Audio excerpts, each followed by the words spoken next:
Hi, this is Mitch Argon with Calneater Realty. Welcome to a quick update on the 2019 housing market for Northern Nevada. Let's start out by taking a look at the median price for 2019 and how that compared to the median price for 2018 through each of the major markets in the region. As you can see on the percentage column, for the most part, we've shown modest growth on price. 3% Reno and Sparks, Carson City at 7%, 3%. You will see a little bit higher there in Dayton at 9%, primarily based on affordability. We're seeing a little more stronger growth and demand there, and 5% in Fernley. Lake Tahoe at 15%. These numbers are still positive, but they're down substantially from the double-digit gains that we were seeing as high as 20% earlier in this market cycle. Number of homes sold, you can see that Reno, Sparks, Carson City, Carson Valley were all in the positive territory. Those numbers were up slightly in 2019 over 2018. Keep in mind that in 2018 we did see a decrease in the number of homes sold from 2017. So we're modestly stable to up in those markets, Reno, Sparks, Carson, and Carson Valley.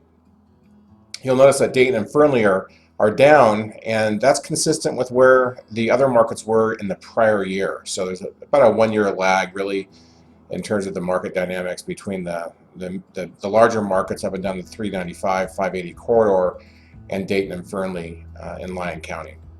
Lake Tahoe up 8% on homes sold, still a relatively small number. Percent sold price to list price. This is a indicator that we do track, and I don't compare this with you all on a monthly basis, but we do track this, and what it shows you is basically the discount from the current list price when a listing is on the market at that price that's on the market, not the original price. If it's gone through price reductions, we don't factor that in, compared to the sold price. And what you can see is on the percentage column that we've been very stable. For the most part, no change, no significant change. You can see Tahoe's down 1%. The others are down very slightly. If I take a number like 99% for Sparks, for example, what that means is that if a house is listed at $100,000, and on average it would sell for $99,000, a 1%, in this case $1,000 discount from the posted list price at the time that property goes under contract. So this is helpful if you're planning to sell a home, to realize that homes that are priced right are selling very close to the list price. On average, you can see a range here that's probably about anywhere from 1% to 2%. Same thing if you're buying and you're writing low offers. You're not likely to get an offer accepted if it's substantially lower than the list price, unless that home is just way overpriced. But if the home is priced right, it's probably going to sell in this range here of 98.x to 99% of the list price. Quick recap and review. The seller market continues. I didn't touch on the month supply of inventory here, but we continue to be in the seller's market. This is the 8th straight year that we've seen prices rise, starting in 2012.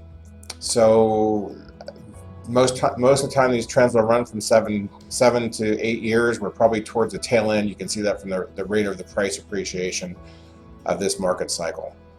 Continued strong demand, that's coming from jobs, new growth here, new companies that are moving here.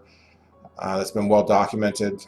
Interest rates remain low, which creates more buying power, and that is driving more demand. And of course, we do have people who are moving here from out of state, principally California, and that tends to drive demand up.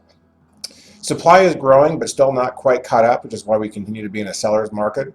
There is quite a bit of new construction throughout the region, but it's still not at the volume that it was prior to the recession, so we're playing catch up there. And the inventory of homes for sale does remain low, which does put some pressure on just what's available, as well as affordability, which we touched on just a moment ago.